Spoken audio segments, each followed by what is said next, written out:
Trevor Siemian was added and Tim Boyle was waived. Siemian was added to the Titans roster previously last season to the practice squad. And on the defensive side of the ball, the Titans signed linebackers Kalike Hudson and Blake Lynch. The Two-Tone Blue are in Atlanta for their joint practices ahead of their Week 2 preseason game with the Falcons. Elsewhere around the league, as Tyrone Davis-Price is signing with the Green Bay Packers, the former third-rounder adds more depth to the running back room. And the Nashville Sounds look to get out of their slump as they begin their series with the Durham Bulls this evening on the road. You can hear coverage on 94.9 The Fan and the Fan app on the Game Nashville Sports Network. For more, log on to thegamenashville.com. Your sports live here on the Game Nashville Sports Network. Your sports live here. WBUZ HD3 Laverne. We are the Game Nashville Sports Network. ESPN 94.9 The Fan. 30 years of the best sports talk in Middle Tennessee. It's the George Plaster Show, featuring Tennessee Sports Hall of Famers Kelly Holcomb and young gun Billy Derrick. And now, here's your host, George Plaster.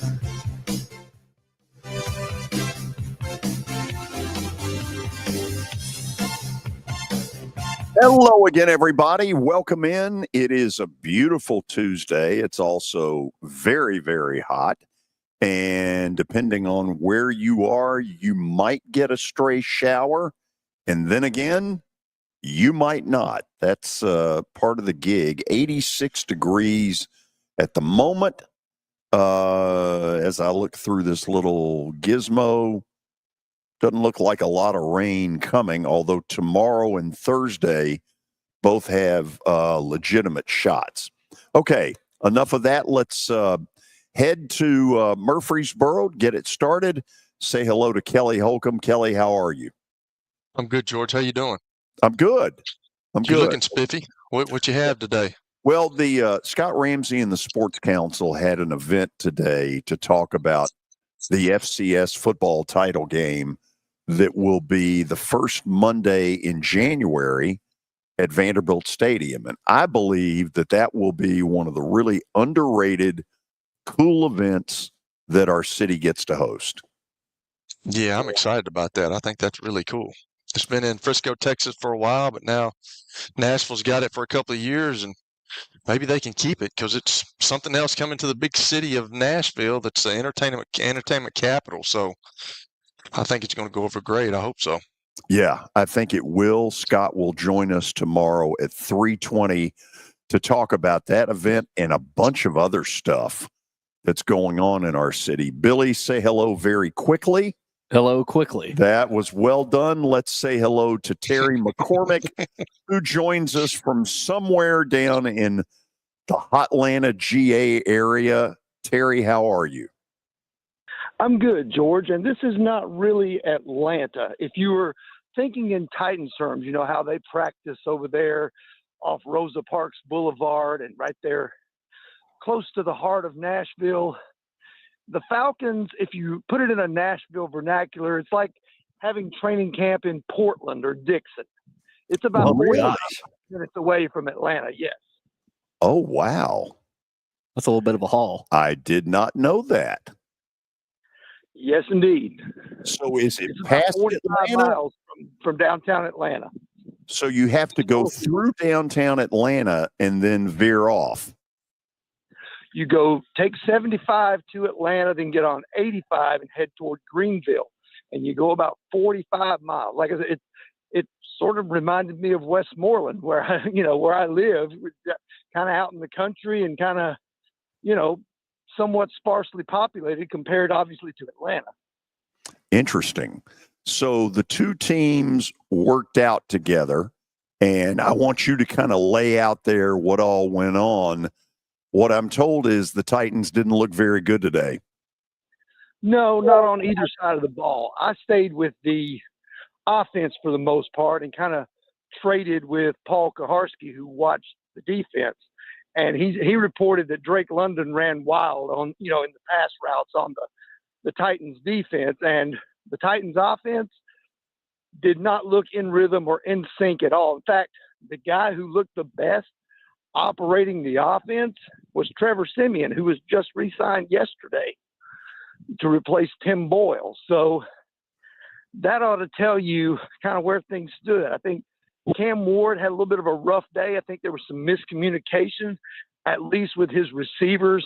And, I think Chimere Dike and he did not get on the same page. There were also a couple of balls intercepted in team drills. And just a rough day all around, kind of a continuation maybe of some of the stuff we saw from the second and third units in Tampa the other day. So, Kelly, I know you're listening to this. Should a fan be real concerned or much ado about nothing at this point? You shouldn't be concerned about that. They're going to up against somebody that's got a totally different scheme. It takes a while. They haven't watched film on it, so it's yeah, you can't be worried about stuff like that, especially in training camp. They're trying to worry about themselves, but now they've got a different defense. It's different matchups that you got to go against offensively and defensively. So that's what that week of preparation does to you. What are our matchups? They're just going down there and practicing and trying to get to a preseason game and getting some guys some experience. So no. Yeah, I would agree with that. I mean, I talked to some Titans people, and they said, it's the first time seeing some of the looks that the Falcons are throwing, and vice versa. It's the first time, for the Falcons to see something that's foreign to them after you've done a lot of work against your own guys. So naturally, there's going to be some hit and miss, and today there just happened to be a lot more miss than hit. Terry, on the offensive side where you were, anybody look good? Not really. I mean, Alec Eilmanter had a really rough day. He's a big guy, and the thing that concerned me with him was he wasn't playing big. Excuse me.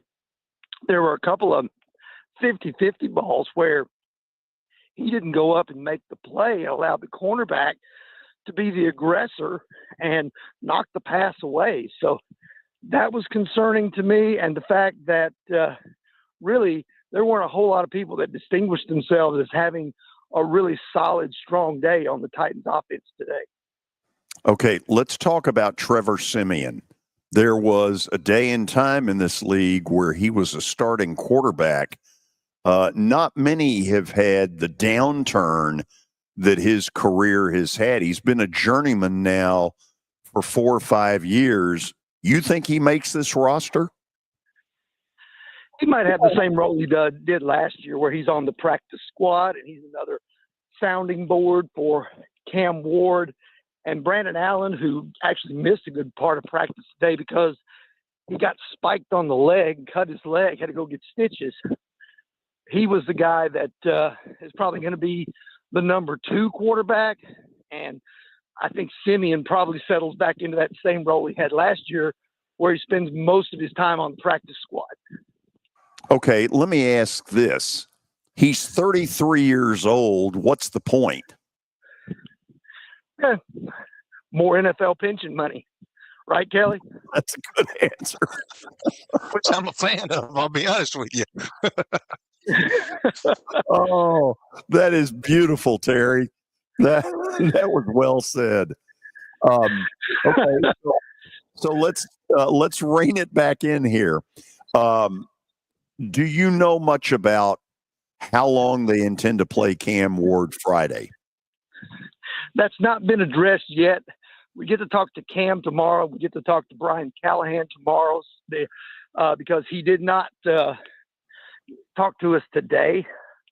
So I should know that tomorrow.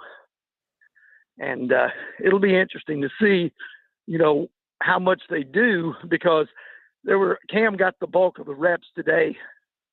Rather than splitting it up with the 1s, 2s, and 3s, he got the bulk of the reps, in a lot of the periods. Okay, we're going to let you run on that. Here's a little note for you. You will not be running into Eniel De Los Santos. He has signed and pitched last night with the Houston Astros. Couldn't go to a better team. Maybe he can ruin them. See you, Terry. All right. Wow. Terry on a roll there. Coming in hot. Yeah, with his daily Titans update. Okay, Billy, the floor is yours. Time for the update, brought to you by Football Night in Nashville at Sports and Social in Green Hills. Join us Thursday, September the 4th, as the Dallas Cowboys travel to Philadelphia. If it's anything like Saturday, our debut, it's going to be a lot of fun. Yeah, I had a good crowd, and hopefully we see even more faces out there in Green Hills. So we'll look forward to that. Also, man, this is an interesting update today. Last night, screenshots of past references to sports gambling on John Mateer's Venmo account surfaced. He has denied ever being involved with gambling. And if you're watching the podcast, you can see the screenshots that were obtained and posted on Twitter last night. Sports gambling, UCLA versus USC, and then another sports gambling. Both of these were on November 20th of 2022. School officials became aware of the situation late last night. They're planning an investigation. Why this is while he was a freshman at Washington State. Both transactions were allegedly sent to Richard Roten, a teammate at Washington State at the time. Mateer put out a statement on Twitter and said the Venmo comments were just inside jokes. And so the Oklahoma coaching staff is saying, God, I hope so. That's right. Because they've put a lot of eggs in this kid's basket. And if they had known this, they might have treated Jackson Arnold to a little more money before he took off to Auburn. That's a good point, George. Obviously, they didn't know all this was going on or happening. They might have been a little cautious about it, but I've told y'all, man, this stuff is, if you really dig deep, man, it goes deep. I promise you. Oh, I don't think you have to dig all that deep. Yeah, that's the thing. You know, I don't think he meant this. I mean, I could be wrong. Obviously, he came out and said this is inside jokes, but there's an investigation that's going to go on, and they're going to dig and dig and dig. And if they do find more evidence, then it won't be a joke. Then it will not be an inside joke. And I would assume, I mean, what would the punishment be for him if he did bet on? Look, I don't pretend to know how serious. You know, I do find a lot of this phony because the leagues are acting all sanctimonious, you know, about the integrity of the game. And I get that. But I also get that if it's that important, then the leagues don't need to be accepting money from it. It's two-faced. I like it, George. You're absolutely right. And I just think that, like you said, it may not go that deep, but this stuff happens all the time, guys. I'm just, and it's just, young people, I don't think, Billy, your age and all that, I don't think they understand, like, everything now can be recorded and they can bring it up. If you do it on an electronic machine, you can backtrack and find out what's going on with everybody. And I don't think guys think about that stuff. We'll see what happens with John Mateer at Oklahoma. We have a starter officially at Alabama. No surprise here. Ty Simpson has been named the Crimson Tide's starter for their opener in Tallahassee. It's his fourth year on campus. He's been the backup the last couple of years, beat out Austin Mack and Keelan Russell for the job. DeBoer and Ryan Grubb have said multiple times this summer that he would be the starter if they were to play a game right then. So this is no surprise. This is a slippery deal because we just simply haven't seen enough of Ty Simpson to know. So from the Alabama standpoint, they're holding their breath going, man, I hope he's good enough. Yes. Pressure. Whew. Yeah, and you start, for Arch Manning and Ty Simpson, Arch starts at the shoe on Saturday, week 1. Simpson's got to go to Tallahassee. Those are not cupcakes. Having been there, having done a game there, when they drop that spear about 2 minutes before kickoff, oh my God. Buckle up. Buckle up, Buttercup. It is big. Billy, I was there a long time ago, man. I played against those guys. We were sacrificial lambs. They were number 1 in the country. The school benefited more than you did. What's that? The school benefited more than you did. Oh, there's no question. But we had a pretty good game. We just, it was 21-10 at halftime. But then after that, man, it was the heat of Tallahassee and the droves of all the depth coming in kind of got us. I think we got beat 39-10. Billy, in our case, in a 17-17 tie, we made the mistake of punting to a guy named Dion. How'd that work out? Not real good. Not good. It felt to me like moments later it was over. I mean, like 20 seconds later, I was like, it's 41-17. George, did he start high stepping about the 40-yard line? Oh my God, yes. Yeah. It's crazy. Dion. Also, Nevada High Court has sided with John Gruden in his lawsuit over NFL emails. And, this is big because he's going to get a ton of money from the NFL. I know there was some news yesterday about Gruden wanting to coach in the SEC, but justices did not determine whether the NFL leaked Gruden's emails, but they found that the league's decision to force his complaint into arbitration proceedings overseen by Roger Goodell was unconscionable. Roger the Dodger got beat. Yeah, and you know what? I don't doubt that this gets settled out of court. I mean, why would Goodell? I mean, did Goodell want him out of Las Vegas? I don't know. Honestly, I don't know. Well, either way, all I know is Gruden's pockets are deep right now, and they're heavily packed. I heard he's going to coach at Tennessee. Yeah, I heard. He's been in that for 20 years. I've never seen the level of. Did you hear John Gruden's going to Tennessee? Heard he was at Calhoun's on the River the other night. Oh, absolutely. I spotted him at the truck stop in Cookeville.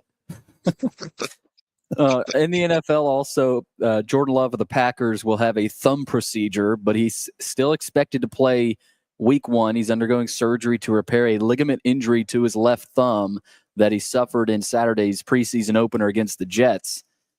You don't love seeing these types of nagging injuries to quarterbacks, whether the coach or the GM says they're going to play week 1 or not. I mean, there could be a nothing burger here, but that's the latest on Jordan Love. Also, to wrap it up, Dana White said a fight night at the White House on the 4th of July next year is absolutely going to happen. And he's scheduled to travel to Washington later this month to meet with President Trump to discuss logistics. Trump has said in the past that he wants to stage a UFC match on the White House grounds with upwards of 20,000 spectators to celebrate 250 years of American independence. I think that's going to be pretty cool. There we go. Will that be UFC, on baby? Oh, it's on Paramount Plus now, man. I told you. Paramount Plus. So if you got Paramount Plus, you get it. That's what Dana said. He said it's absolutely going to happen. Think about that. The 250th birthday of the United States, the UFC will be on the White House South Lawn live on CBS. I think we'll go to the break on that. And when we come back, you're not a UFC guy, are you? No, I watch it some. Now I'll say this: it's nasty. Yeah, when somebody gets caught in a deal where they have to pound that floor, otherwise they feel like they're dying. It gets intense. Speaking of intense, Tony Basilio, Knoxville sports talk show host, will join us after the break, and we got a lot to talk with him about. So stay tuned. This is 94.9 The Fan. When I got my first car, my dad told me, keep the gas tank full and my number on speed dial. Now parents are telling their kids, save 615-242-9000 just in case. I'm Blair Durham. If you or someone you love is in a wreck, call us. We're here to get you the money you deserve. It's easy to say good things about the folks at Strike and Spare Family Fun Centers. Number one, I trust them with something that's near and dear to me, the Plaster and Friends Celebrity Bowling Night. But more importantly, I see the fun people have. They enjoy the bowling, they enjoy the camaraderie, and you will too. Come by any of their locations and get ready to have some fun. A golf cart from Mikey's Motors is the perfect way to get around this summer. Whether you're going to the park, the pool, or the playground, do it in a brand new golf cart from Mikey's Motors, Franklin and Murfreesboro. Summertime fun in Tennessee. That's what we sell at Mikey's Motors. Come see how we roll. As the trusted premier custom home builder in Middle Tennessee, Donnelly Timmons has over 20 years of experience in the industry. Whether you're looking to build your dream home or renovate your current home, their team will ensure that every client and every remodel is unique, luxurious, and completed on time within budget. Founders Dustin Timmons and Joey Donnelly have over 25 years of construction experience in the Nashville area. Together, they have completed projects in Forest Hills, Oak Hill, Green Hills, Franklin, and Brentwood. Dustin and Joey believe that communication is the most important aspect of all construction projects. Therefore, they personally manage each project themselves and are involved in job site activities on a daily basis. Their commitment to quality and integrity has earned them an outstanding reputation among their clients. Contact them to set an appointment for a free consultation or to view some of their completed projects. Give them a call at 615-456-7983 or log on to DonnellyTimmons.com. At Wilson Bank & Trust, we believe you shouldn't have to choose between personal service and digital solutions. As your local independent bank, we're proud to offer the relationships and trusted service you expect, along with the tools and technology that keep you moving forward. So whether you're growing a business, buying a home, or planning for the future, we're here to help. Because this isn't just where we work, it's where we live too. Wilson Bank & Trust, here to get you there. Member FDIC. Today and manage your money with ease. Whether you're checking balances, depositing checks, or paying bills, with our secure digital banking solutions, your finances are always at your fingertips. Get started at wilsonbank.com. Wilson Bank & Trust, here to get you there. Member FDIC.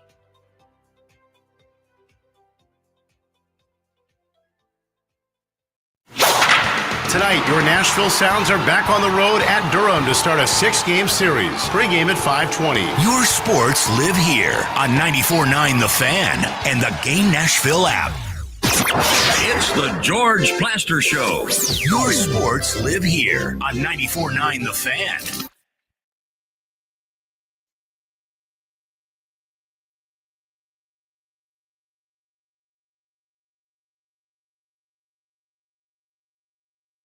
Sonic just made.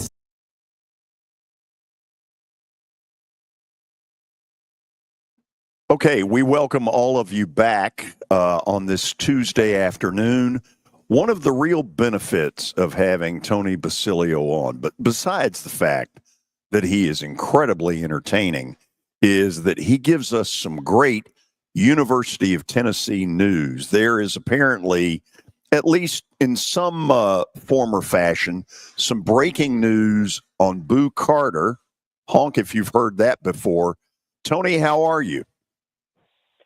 George, doing great today. I hope you're doing well on this Tuesday, my friend. Doing good. So 18 days away from the opener against Syracuse. Tell me about Boo Carter. Well, you know, Boo Carter is obviously a guy who kind of disappeared back in the summer, which we documented and talked about sort of in real time as it was going on. And was he going to be back? Was he not? Blah, blah, blah. And it was always my contention they were going to take him back because he can play. Guys like that, though, you have them on your team as long as you can tolerate them, if that makes any sense. And so the latest as the world turns with Boo Carter is today. So my show comes on around 11 in the Eastern time. And so I'm preparing to kind of jump on, and about 10:15 or so, I get a call saying, hey, something you ought to check on. Tennessee's having an issue with Boo Carter and already. And the backdrop, George, for this thing is he's got a mother who's extremely prominent on social media. She goes by the name Mama Boo. And Mama Boo last night was basically online saying things like, I'm not a Tennessee fan. I'm a Boo Carter fan. Deion Sanders put 7 players in the NFL draft last year because they flirted around with Colorado back in the winter before any of this other stuff cropped up. So she was being, I don't even know what you would call it, but to me, George, I'm terrible at poker. Like you guys know from looking at my face that you can kind of tell what's on my mind. It's very hard for me to hide my emotions. She's a terrible poker player as well. Anyway, so she started this diatribe last night, which, and then when I got the call today, it's sort of like, oh, well, that makes sense. And here's the story. So the last couple days, Tennessee's had an issue with Boo Carter coming in late to practice. And it happened at least once, but then somebody told me, second person said, well, it happened twice, but it's happened at least once and maybe twice. And this is a guy who was supposed to be on picture perfect behavior. We're not even 2 weeks into the deal yet, and he's already giving them an issue. And I was told it's still not known how they're handling this. Are they going to suspend him for the Syracuse game now that this thing's cropped up? Are they going to put some more things in his path before he rejoins the team? Because here's the little secret in the sauce is that they really like their secondary, and the longer it goes, because he's not practicing with their secondary, he's getting reps, but he's getting reps like with the walk-ons. He's really not doing team stuff. So, like when they scrimmage the other day, he's not out there. So they're still treating him like he's in a trial period. And in the midst of that, he's coming late to practice. I mean, what are we doing? And then in the midst of that, he's coming late to practice. And, God bless his mom, but I mean, you can't go on social media and react like that because the coaches are going to come down on a member of the team that they've already let back on for coming late to the practice. Basically, the Boo Carter thing, George, was a circus, is turning into a bigger circus, it seems. And I don't know how you keep the wheels on him. I don't know how that works on a team where the council, the leaders on the team were already sick of him, which I shared with you a couple weeks ago, and they let him back on the team. Right. Now the mom's out there popping off, and the whole thing is just to the point where, and I just wonder how they get here is how worth it is this going to be to anybody involved. And trust me, I'm not trying to speak the guy off the team. They can do what they're going to do. And I'm going to kind of report and let people decide, but it is really strange that we're 2 weeks into this trial period, and the guys were already hearing things like this. It's very strange. Tony, on the Nico issue, Heupel appeared to be really decisive on that Friday, and by Saturday, boom, he's out of there. Is Heupel being more both sides against the middle? Where is he, and where do you think he should be? I think he was both sides against the middle in the Nico deal, George. And here's why. They knew back in December that family was shopping him around because they had gotten that call from Miami.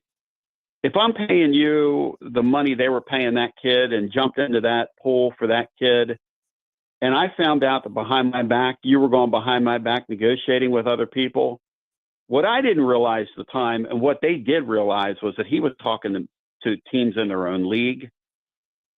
To me, I think he tried to have that one both ways because he kept something on the team that he knew was going to continue to be an issue. Because as long as the father was involved, that thing was going to be an issue. And look, I'm not second guessing Heupel. I like the guy a lot, but to me, when you're a quarterback and I invest in you and I find out that you're negotiating and trying to go elsewhere, I'm cutting you. And I'm going to go get a new quarterback in the winter, which is when they should have done that. In this case here, if I'm a head coach and you disappear off my campus in the summer for several weeks, I'm not bringing you back. That's me. Again, these guys fight really hard for these players. They all want to keep their playmakers. I thought Heupel said 0 tolerance when they brought this guy back. I guess it's 1% tolerance, 2%. I mean, I don't know. To me, 0 tolerance connotes that if you even come late to a practice, I could kick you off a team. I mean, to me, and again, I'm not trying to start anything here, but I was told today that, this guy is still kind of being a distraction, which, again, I feel Heupel's pain because he needs players and needs playmakers. And you're playing in the SEC. And a lot of these coaches these days turn their heads to a lot of things that we wouldn't have turned our heads to back in the day. But, man, it is it's a really strange story. Let me bring Kelly in here for just a second. Kelly, doesn't this have to become a major league distraction in their locker room? Absolutely, it's a major league distraction, and I'm about to ask Tony a question, but it kind of shows a weakness to me with what's going on with the head coach. Like I understand he's got a player there, but if you say 0 tolerance, that's why all of my coaches and my college position coach used to say, son, you don't need many rules, because if you got a bunch of rules, then you got to follow up with those rules. And then if somebody breaks a rule and you don't follow up on that rule, then you lose respect. And you have to manage each situation differently. So he drew a line in the sand, which you shouldn't do sometimes when you're dealing with young people. But there's some things like stealing, stuff like that, yeah, you got to go. But if he draws a line in the sand and say 0% tolerance, and then like Tony's talking about, he's still coming late. Well, if it's 0% tolerance, he's got to go. You got to let him go, because now he's causing distraction. Now the leadership group don't like him. They want him to go. He obviously feels like he's disrespected. His mom feels like he's disrespected because he thought that he was good enough where he could just do whatever, and then he'd come back and everything would be okay. But now Josh Heupel's in a tough situation, and if he lets this linger, it's going to have a huge effect on his team. Yeah, I think that's right.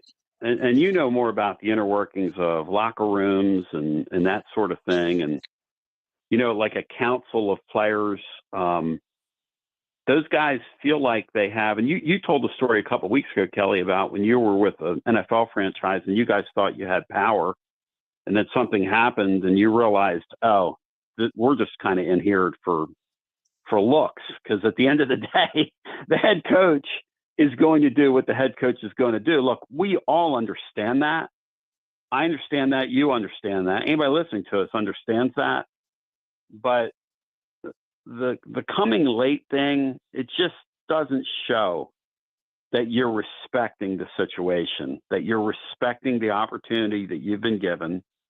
And, as a sports fan, the longer it goes and the more these sports we watch become about money at all these levels, I have one expectation of athletes, one, and that's to respect what you're doing.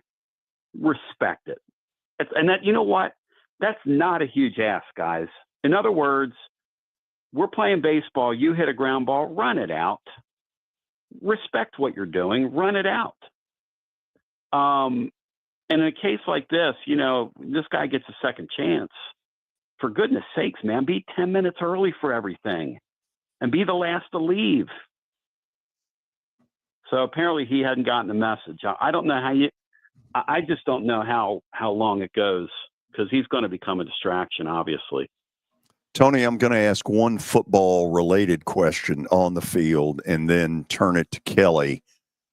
There's been a lot of uncertainty about Joey Aguilar. We're now at August the 12th. Has anything happened since we were together a week ago that either makes you feel more confident about this young guy or less confident?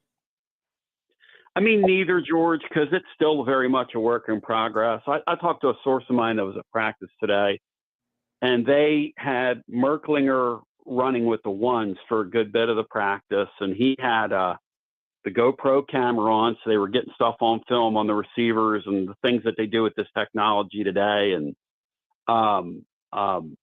he was just overthrowing balls and throwing balls all over. He's just really struggled. The Merklinger guy has in camp. Joey Aguilar is going to be the starting quarterback. It's really kind of not even a competition, because if the Merklinger guy was going to beat him out, he was going to have to be great in camp, and he hasn't been. So it's almost like NFL. This is your first round draft choice. It's the guy you've invested money in. The backup over there, he better throw a perfect game every time out. And Merklinger's not had a good camp. Not only is he not throwing a perfect game. So, George, at the end of it all, I look at it, and I'll just share it with you. The best quarterback in camp so far this year, the guy that's played at the highest level to this point, has been George McIntyre. And he has been very good. And they love his future. They think he has a really bright future. The problem is that he looks as skinny as I did in high school, and I wrestled at 105 pounds on the wrestling team. So, you just can't put a guy out there with his kind of girth at his age off the streets from high school. That's asking to get somebody hurt behind a new offensive line. So the Aguilar guy has had, to this point, sort of an uneven camp. I don't know if you could expect any less or anything different than that. Simply, George, from the fact that he still probably doesn't even know what he's doing. I just can't imagine how much his head is swimming, even as much as how much they've warped it down for him. And they have warped it down for him. But just, over the weekend, for instance, Tennessee had a scrimmage. The interior of their offensive line struggled mightily. Now, the good news is their tackle play was excellent. The Lance Hurd kid from LSU, who last year was not himself, 5-star talent. They got him out of the transfer portal. He came in overweight. He was kind of hurt all year. And he just, and what was said was he was never himself. Well, he's been very good in camp. The David Sanders kid, the 5-star true freshman, has been very good. So they've got their tackle issues solved. The interior of their offensive line, and it's all in flux, but the interior of their offensive line is very much a work in progress. They had several plays just kind of get blown up in that scrimmage to the point where they didn't even get a chance to, get the ball out and the route and the play and let it develop. And the officials are blowing their whistles right away, I was told, during the scrimmage, which is never a good sign. However, taken in context of everything that's going on, is part and parcel of modern day college football. These defenses are way ahead of these offenses, especially in this league where there are so many transfer offensive linemen. Like, for instance, we're hearing similar things about Oklahoma's scrimmage over the weekend, which was pretty ugly, and you can bet on that. So I just today about Tennessee's quarterback play and really their offense. I think this is a thing that's going to go into the season very uncertain, and who the heck knows what's going to happen. And I think it's going to take a while for them to come together and become a pretty good level unit if they're able to do that. Kelly, this has been great info from Tony Basilio. Take it from there. Yeah, and he kind of took my question. I was going to ask him how the scrimmage went. Was there anything else you got out of the scrimmage, Tony? I mean, you had a lot of info right there, but we know the defense. Defenses are normally ahead of offenses. There's no question about that. But was there anything else you got out of it? I know defensively Tennessee's really good. The tackles were excellent. Tennessee's defense right now, Kelly, they've got Ricky Gibson at a corner. They went right to Colorado and got a kid that was in a rotation last year. Kind of a 5th DB, 6th DB. Colton Hood's his name. He's been very, very good in camp. Their safety play, they've been very good in camp. Jalen McMurray is going to be their star nickel corner. They feel really, really good about their secondary, which means that, Boot Carter better wise up, because in none of that do I include Boot Carter. So Tennessee secondary, the question marks there are going to be, what does the linebacking play look like? Because their defensive line and the interior of their defensive line is insane. So that's why, when they're getting blown up in scrimmages, it doesn't matter. It's early, I guess is what I'm trying to say, even though it's not early. Like George said, we're inside 3 weeks. But here's the interesting thing.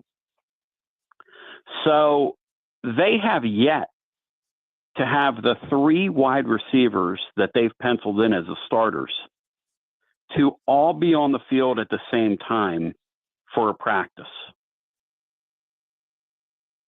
Wow. In many cases, only one of those players has been on the field working with this Aguilar guy who's new in the offense, but certainly experienced in college football. And then also Merklinger, who's, out there and today had a bunch of first team reps, as I say, but I still don't think it's much of a quarterback battle, because I don't hear the Merklinger guys having a good camp at all. But I don't know. Maybe the Aguilar guy's so bad they're going to hand the ball to Merklinger. I don't know. If they do that, it's not a good sign. So, but the tight end play here is going to be the strength of that offense. They've got 3 guys that they feel excellent about. Newcomer by the name of Brame. Ethan Davis is an excellent player. And then, of course, the transfer from Alabama, Miles Kitzelman, is just an absolute team leader and a bulwark guy for them in their tight end room. I mean, you might see 3 tight ends on the field before this thing's over. I triggered some people yesterday, guys, on my daily show, saying that, Tennessee, their team this year might resemble what some of these past Iowa teams do. Put very good tight ends on the field, get the ball out to them, move the ball on the ground, keep games in front of you. Every once in a while, throw a ball downfield, but, they might not be the most spectacular bunch at the end of the day on offense. And boy, you talk about, when I said Iowa, people do not like that. But the one thing about this team is they're extremely defensive oriented, which I don't think any of us thought coming into Heupel's 5th year that you'd be saying about one of his football teams. But that's kind of the shape of this group, at least right now, anyway. So let's go back, and I don't know how much time we got, George. We good? We still good? Let's get back to the Josh Heupel deal. We all know, and you like him, good guy. He seems like a likable fella. Seems like one of those guys. I don't know, because I've never been in I've never been in a meeting with him. I've talked to him on the phone, but I don't know him. But does this show kind of a weakness, and is this kind of a chink in the armor with how he's handling this situation? Because I just go back to my coach in college, and it wasn't on a big time scale, but the guy was not scared to make decisions, and he made them decisively. And sometimes when you get to him hawing around and you're doing kind of things like he's doing right now, you lose the locker room. And that was one thing that Coach Donnelly never did. You always knew where you stood, and you always knew the consequences of some of the actions that you took. So does this kind of show a chink in the armor for him and a weakness of Josh Heupel a little bit with the Boot Carter situation? Again, I defer to you. You're a guy that played the game. I would have no idea. I mean, I think one of my callers made a really good point today, because people are all over the place on this. And I didn't turn into like a focal point of our show today, even though we sort of broke that story that Carter had come late and he was facing further disciplinary stuff and whatever that means. Is he going to play in the Syracuse game? I don't know. I don't know how any of this is going to go. But there's 2 schools of thought. One is that the guy is such a player's coach that he just doesn't want to discard this kid because he cares about him, and the team maybe sees that. The other thing is, the other way to look at it is like you're looking at it. Hey, they drew a line in the sand on this guy, and he's coming late. I mean, and we all know that. There's no secrets in those rooms. Like, his room knows that he was late. So, and that word gets around the team. Hey, look at this guy. This guy's back here doing it again. And so, Kelly, who knows? But I'll tell you this about Heupel. I think he's somebody who cares about his kids. I think he's somebody who his kids care about him.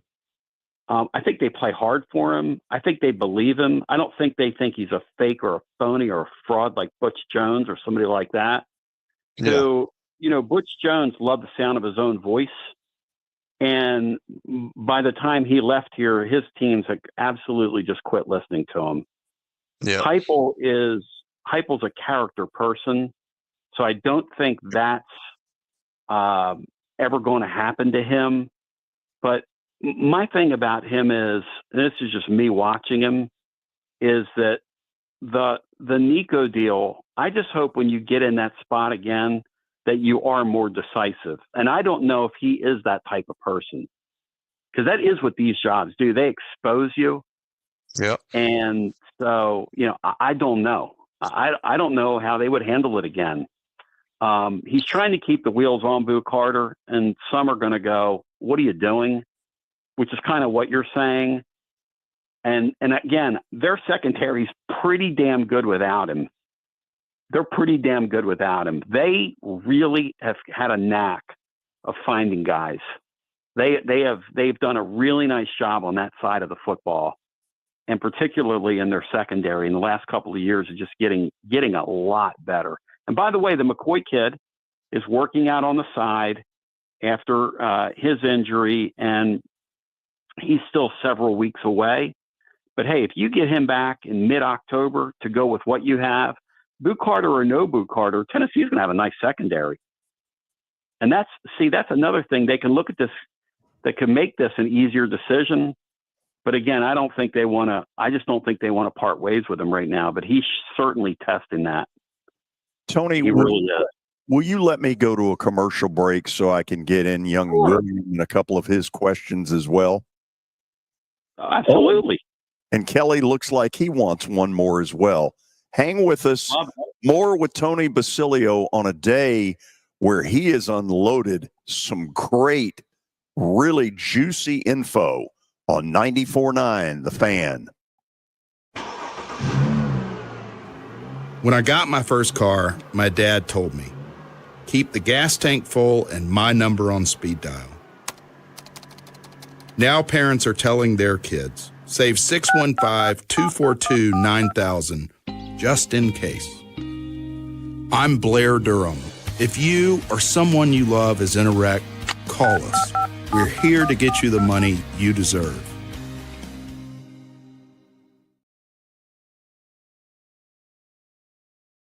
This is my buddy Stan Harrison from Apple Collision Centers. Recently, you've been talking to me about companies that have a fleet of trucks and they're always in need of repairs. That's right, George. We understand that nobody likes to deal with the auto body repair process. We try to simplify that at our 3 convenient locations. We work with all major insurance companies. We help to ease the stress of the auto body repair process. We're located in Old Hickory, Hendersonville, and Gallatin. If you need our services, please stop by and see us. And how convenient that we have that in the background. Now, seriously, these are good folks. They do really good work. Give them a holler. Hello, I got places to be. Like me next to you, and you next to me, and you next to me, and you next to me, and you next to me. Hello, I got places to be.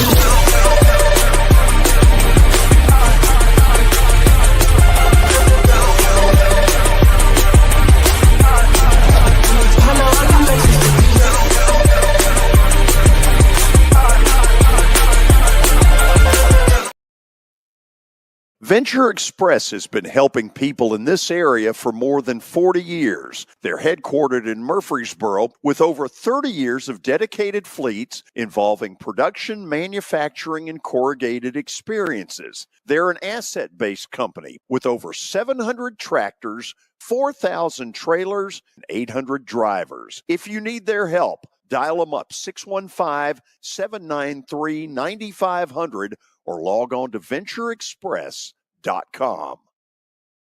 Here's Officer Garen Hoskins for the Metro Nashville Police Department. the Metro Nashville Police Department is on the forefront of policing in this century, and I'm glad I'm a part of it. I'm glad I get to find other good officers, other future good officers. And if you're watching today, or you yourself or someone you happen to know is interested, join MNPD.com. Feel free to reach out to us because we need good officers, and it's a great city to work for. And join a great department. And I just so happened to meet an individual who heard my segment on your show, has already applied, has come from multiple different career paths, and has always had this dream. And we're very glad to have him. That's just going to be the start of many. If you want to be part of the Plaster Show advertising family, it's simple. Just email me, plastergeorge@gmail.com. Again, plastergeorge@gmail.com. We will fit your budget and your needs. Your two total screw-ups of humongous proportions. Sports. We're not living in an era where perfection is necessary. They thought they were a championship contending team. Here, we told you not to do this. Your sports live here.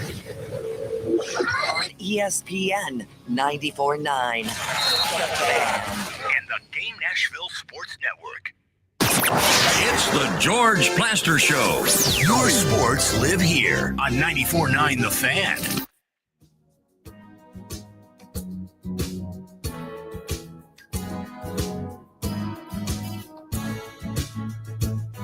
Hey, a short final segment with Tony Basilio, Knoxville-based sports talk show host who has been on fire today with a bunch of great info.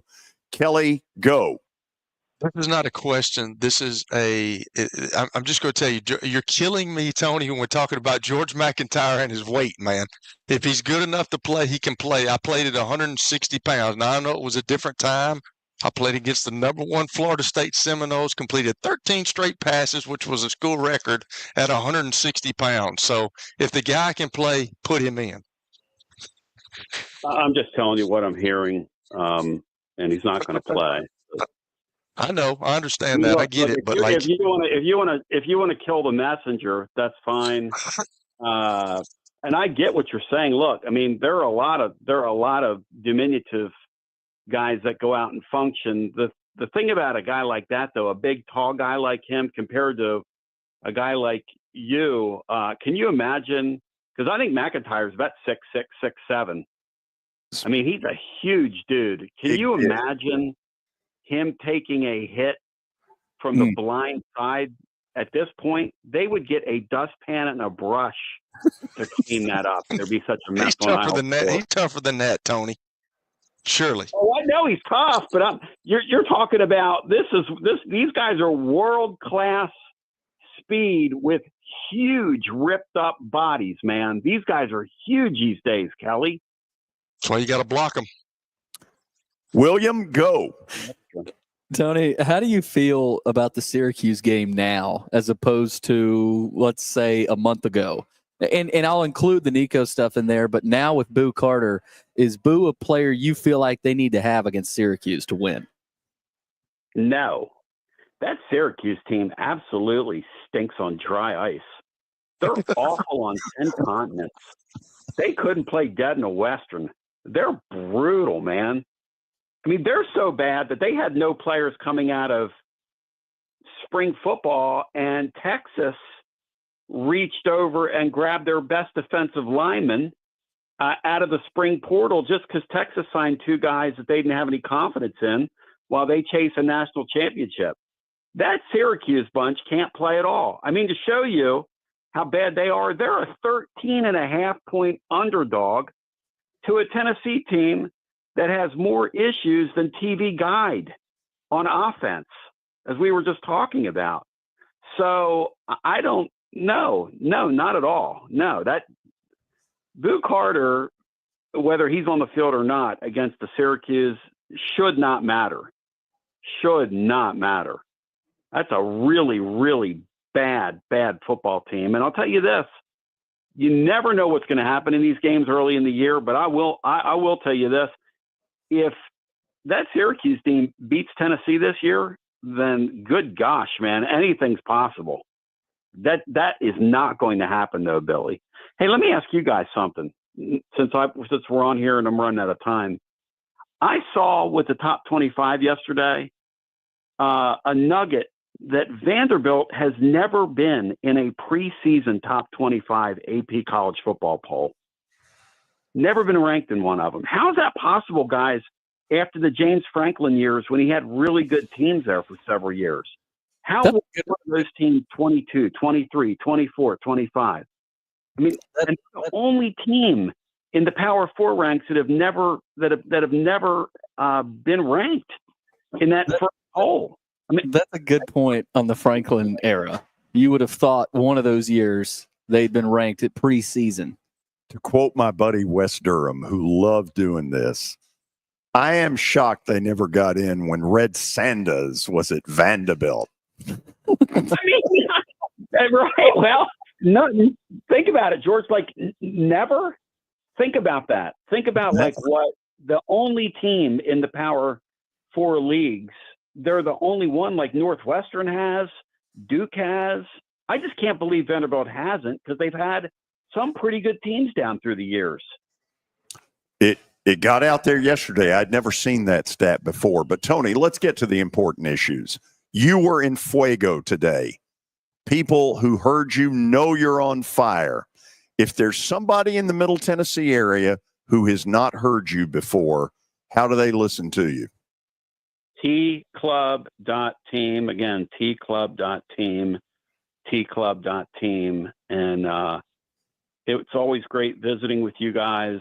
And it's always great. You know, the thing is, I've been kind of had a messed up back the last couple of weeks, so I can't really monitor Kelly Holcomb as I do this. But Kelly, I will tell you this: through the power of fiber optics today, and through this phone, even though I can't see your face, brother, you were engaged. Thank today. you, Tony. That means so much coming from you. 10 Thank out you. of 10. 10 out of 10, my brother. 10 out of 10. Is that the first 10 out of 10, probably? Well, I mean, now that you ask, thank you, guys. Kelly, I can tell it means a lot to you. When I see you again, I'm going to hit you dead in your back. It'll probably feel good at this point. Oh, man, maybe what the doctor ordered. Tony, behave. Great talking to you. Thank you, guys. Oh, man, what a piece of work. Fun stuff a lot of info today. After the break, stat of the day, probably going to go 0-2. And then John Brice from footballscoop.com, as well as Irish Illustrated, will talk about a variety of things, including the Catholics versus the convicts. Boom. Opening weekend. This is 94.9 The Fan. Now, here's your latest Fox 17 Code Red weather report. I'm Fox 17 meteorologist Greg Bobus. Our forecast this afternoon, high temperatures in the low 90s, scattered showers and thunderstorms on and off throughout the day. No severe weather anticipated, but the feels like temperature is going to creep up into the upper 90s. Your sports live here on the Game Nashville Sports Network. Start your engines. Nashville's biggest racing weekend is back. It's the Porchetta Bourbon Music City Grand Prix, August 30th and 31st at Nashville Super Speedway. The speed, the sound, the stars of open wheel racing are all going full throttle, and you can catch every second of the action right here on 102.5 The Game. Brought to you by Hiller Plumbing, Heating, Cooling, and Electrical. Racing takes over Music City. Don't miss a lap. Your sports live here on 102.5 The Game and the Game Nashville Sports Network. With no credit check and payments as low as $20 a week, why wait to upgrade your home?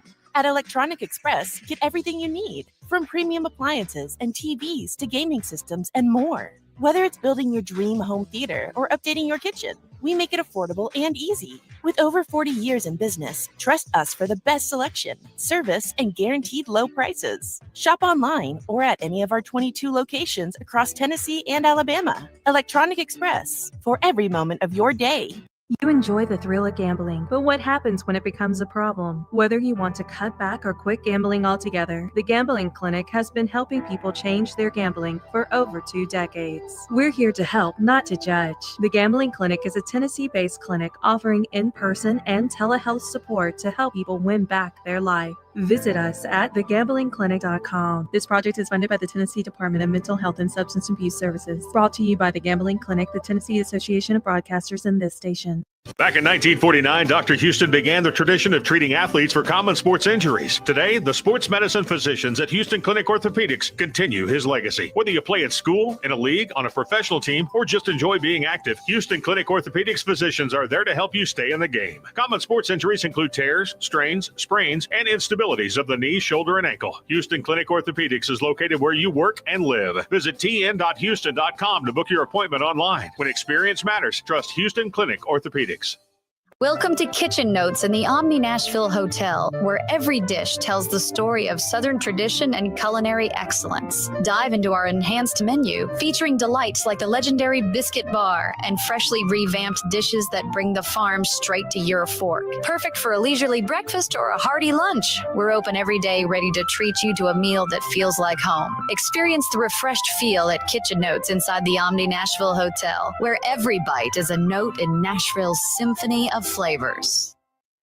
Your sports live here. WBUZ HD3 Laverne. All around the world on the Game Nashville app. We are the Game Nashville Sports Network. ESPN 94.9. The Fan. A Cromwell media station. It's the George Plaster Show. Your sports live here on 94.9 The Fan.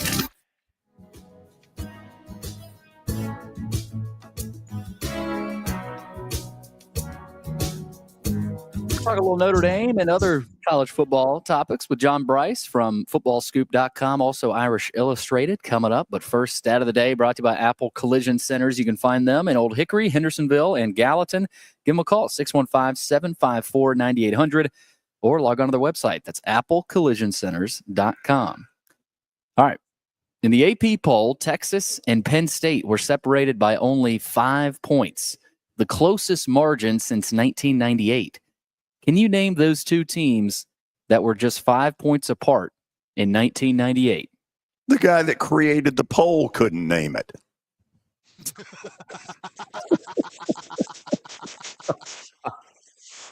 I'm going to say Miami was one. Miami has to be one of them, right? Maybe not. Miami is not one of them. Golly, wow! What heck? Conference are they? Give us some twib notes or something. Twib notes. Twib, so 98 was around the time that Tennessee won the national title when they beat Florida State. But I don't think that would be ranked. Yeah, I think it was. I was thinking Miami and Florida State, but I don't think it would be Tennessee to be. I don't know. Okay, Florida State's one of them. Okay, I got that. Who's the other? Well, I got half of it. West Virginia. No, I don't know. What conference, Billy? Big Ten. Well, it's got to be Michigan, Ohio State. It's Michigan. Yeah. Let's say Michigan. Let's go Michigan. You'll guess wrong. After 14 Ohio hints, State and Florida State. We got half of it. Okay. Good questions. 0 for 3?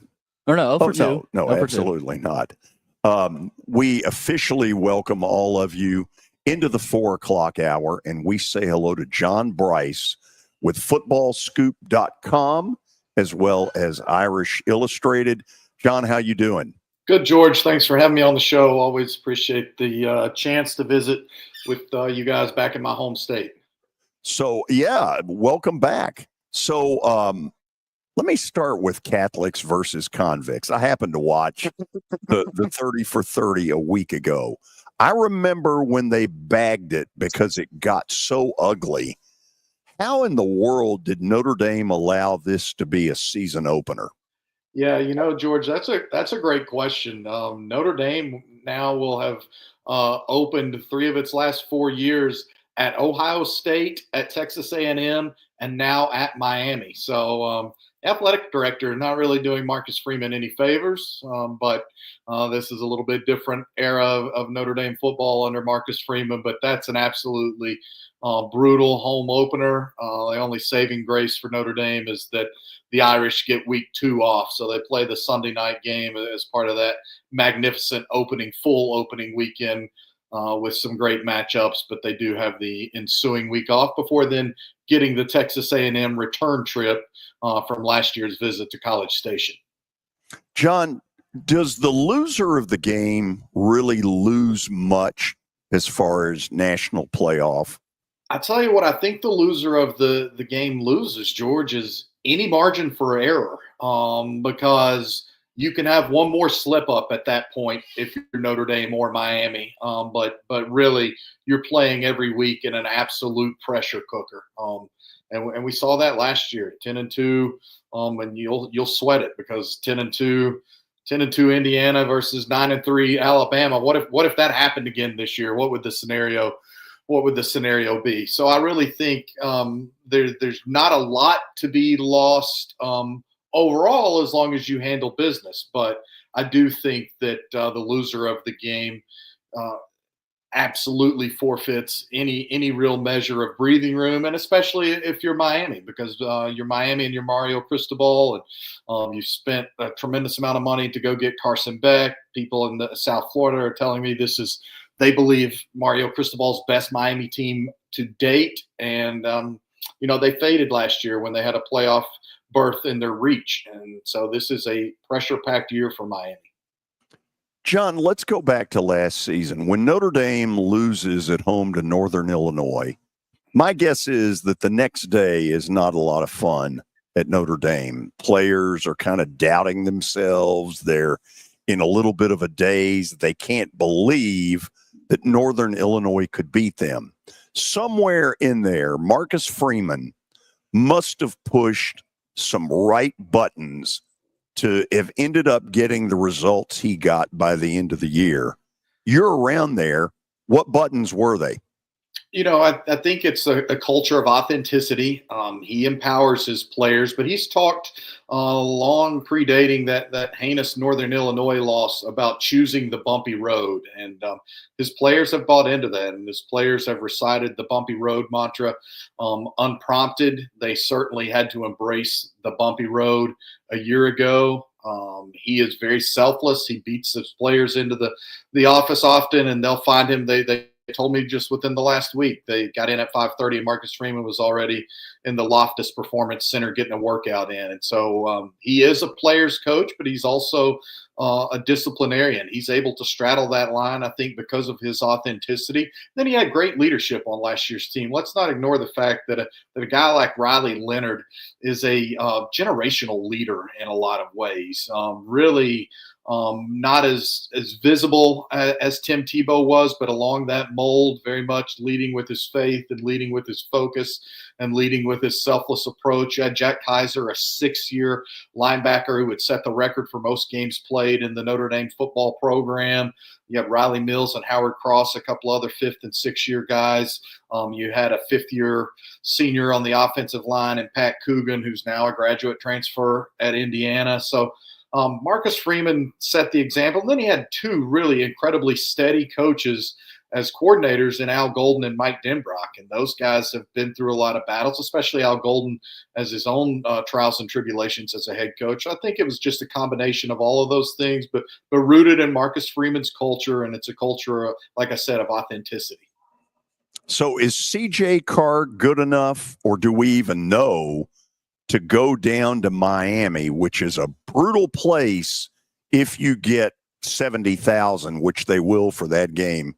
Is he good enough to win that?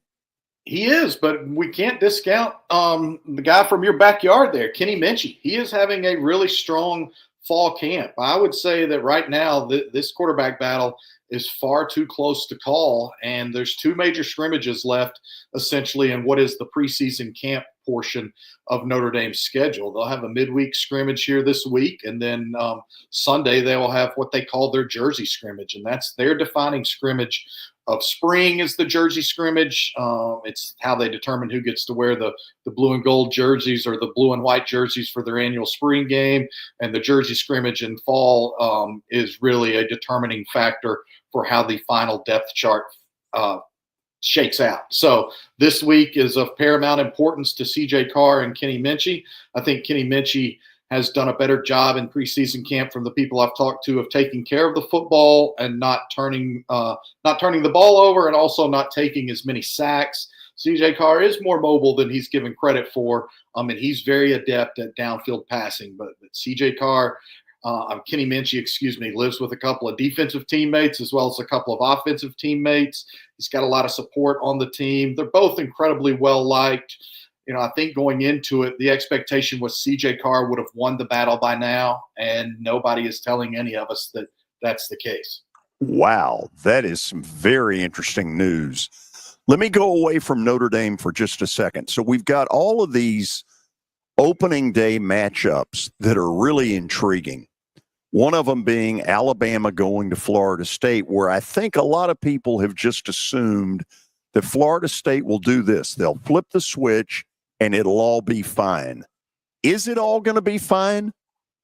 No, I don't think so. I don't think Florida State wins that game. I think Mike Norvell will certainly do much better than a year ago, but I think that opening game will once again absolutely reignite in a big way the hot seat chatter for Mike Norvell. He's had one sensational season surrounded by pretty much tepid mediocrity in his Florida State tenure. And part of that was Florida State was disjointed as it pertained to the NIL world when he first got there. And they had some ground to make up. And that's a school that does not have an abundance of resources, particularly as it pertains to wealthy alumni. That's just not a school that's had a deep history of great football tradition where people have given tens of millions of dollars for years and years and years. It's just not like that. It's been different. It's been very eye-opening for Florida State. They've made up some ground. He's retooled his roster.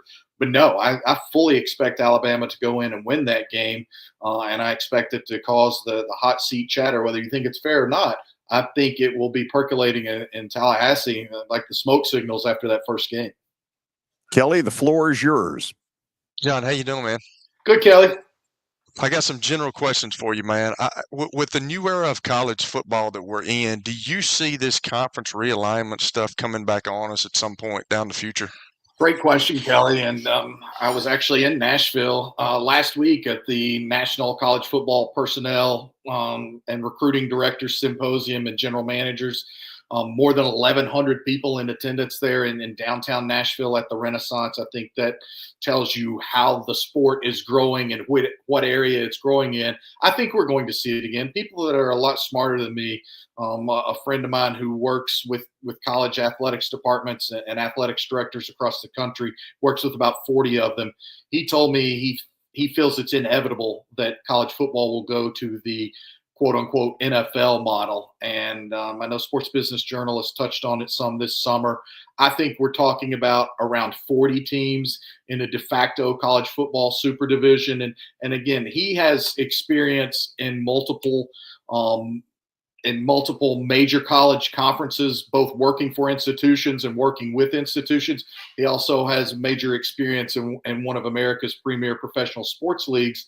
And he pointed out to me, he said, the TV contracts will force the synergy of a super college league. And he said, maybe it's 50 or 60 teams. And I said, I just don't think it's that many. And I can tell you, I talked to an ACC coach who thinks they'll be left out, and they're a prominent ACC program. He does not think they would make the cut to be part of the Super 40 if that's what it ends up being. And this is a team that's played for an ACC title this decade. So I think that when you listen to those people, they say the NFL never would allow the AFC and the NFC to negotiate separate TV contracts because it would be, suicide for the capital investment of the NFL. And that's what's coming to college football particularly. So I do think that we're going to be closer and closer to a 40 team. And he thinks it'll be more geographic at that point. So it won't necessarily be about conferences, but it will make more sense from a geographical standpoint that you'd have east, west, north, south regions, more or less. So that brings another question that I just thought of while you're talking. Like, what happens to the have-nots? Yeah. Like where do we go from there? They got the super conference, but we've already got the group of 5, but like what of the Wake Forest and the Vanderbilts and all, like if they don't make the cut, what happens? Yeah, and he stressed to me, he said there will be SEC teams left out. If this comes to fruition, he stressed to me there will be SEC teams left out of it. The same, there would be ACC teams left out of it, and Big 12 and Big 10 and so forth.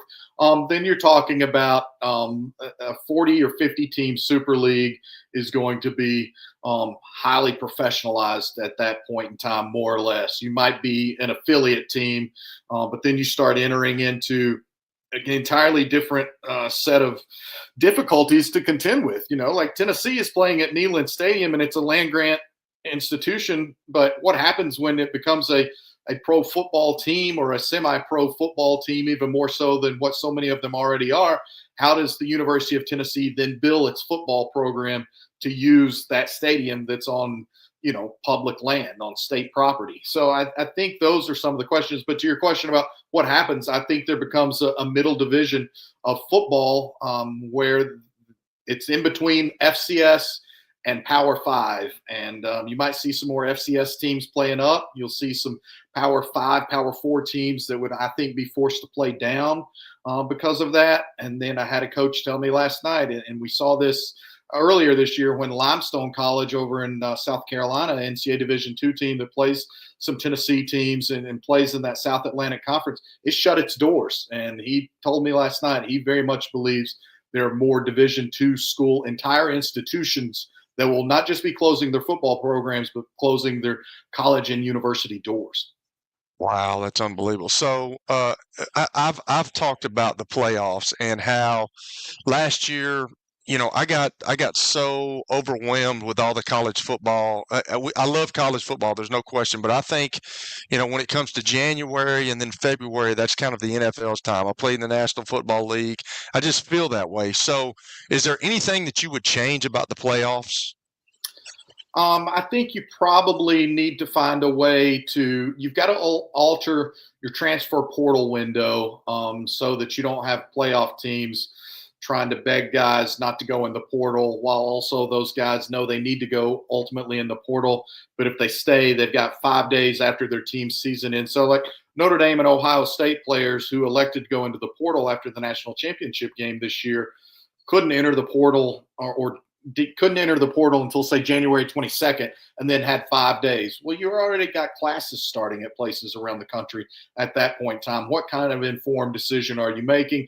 Now, you can say that doesn't really matter because we all know the tampering's happening and the deals are already done, and a lot of that is true. But I think the portal window needs to be addressed. I think we are getting closer to one portal window. We'll see. That could come out as soon as this month, I've been told by a couple of different college football general managers after being in Nashville last week. And then maybe the playoffs start a touch earlier. But I hate to see the talk of conference championship games going away. They've been a fabric of the sport since 1992. I know I certainly grew up watching every SEC championship game year after year and really looking forward to that. And there's still a huge economic boost to the cities that get to host them. So I do think the calendar needs to be addressed. I'm with you. You shouldn't be playing college football the day after the second round of the NFL playoffs are going on. And so that calendar, the length of it is problematic. John, appreciate you taking the time. I saw you tweet about this. John Gruden said he wants to coach in the SEC.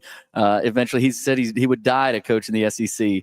What are the chances we see John Gruden coaching in the SEC or potentially at the college level down the road?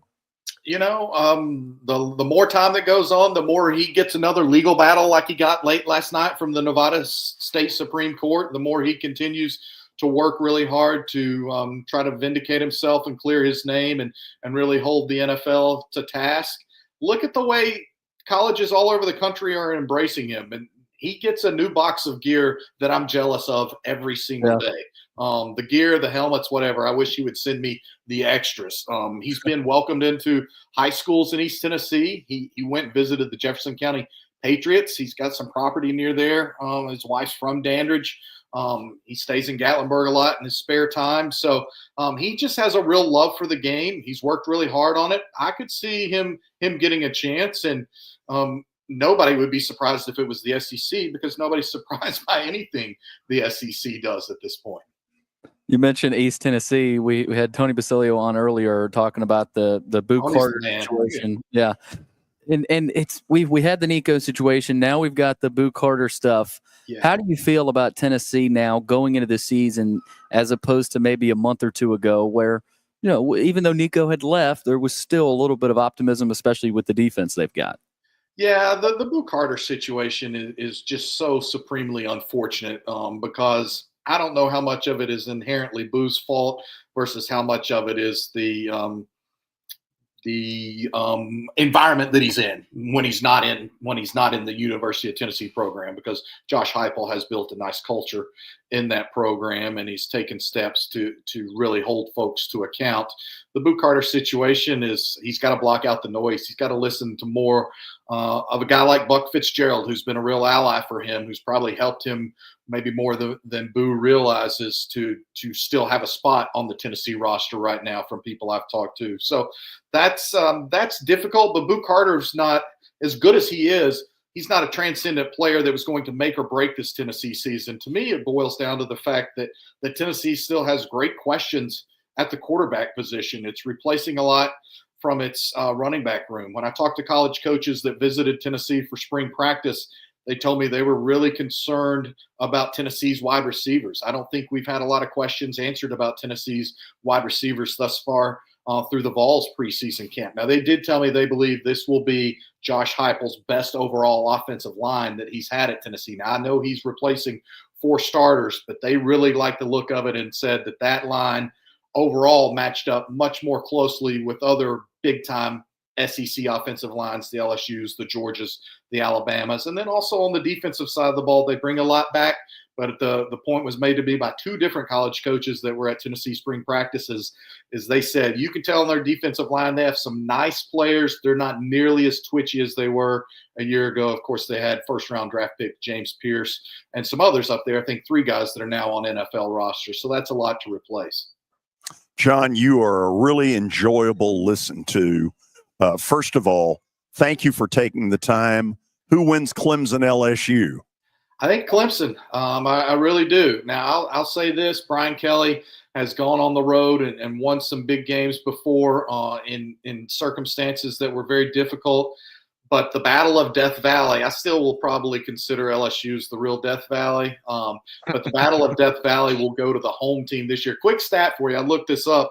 I'm working on something for Football Scoop and a couple of podcasts. This will be the 5th consecutive year that LSU has opened its season away from home.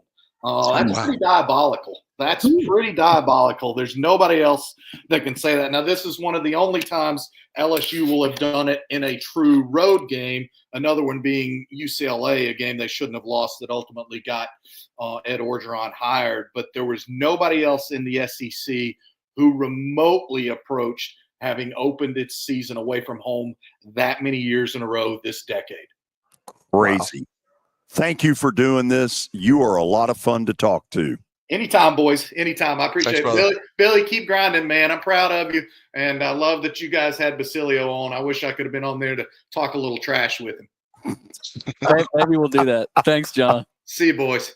John Brice from footballscoop.com and Irish Illustrated joining us on the show after the break. A few 100,000 thoughts on a new development in Cleveland, Ohio. This is 94.9, The Fan. When I got my first car, my dad told me, keep the gas tank full and my number on speed dial. Now parents are telling their kids, save 615-242-9000 just in case. I'm Blair Durham. If you or someone you love is in a wreck, call us. We're here to get you the money you deserve.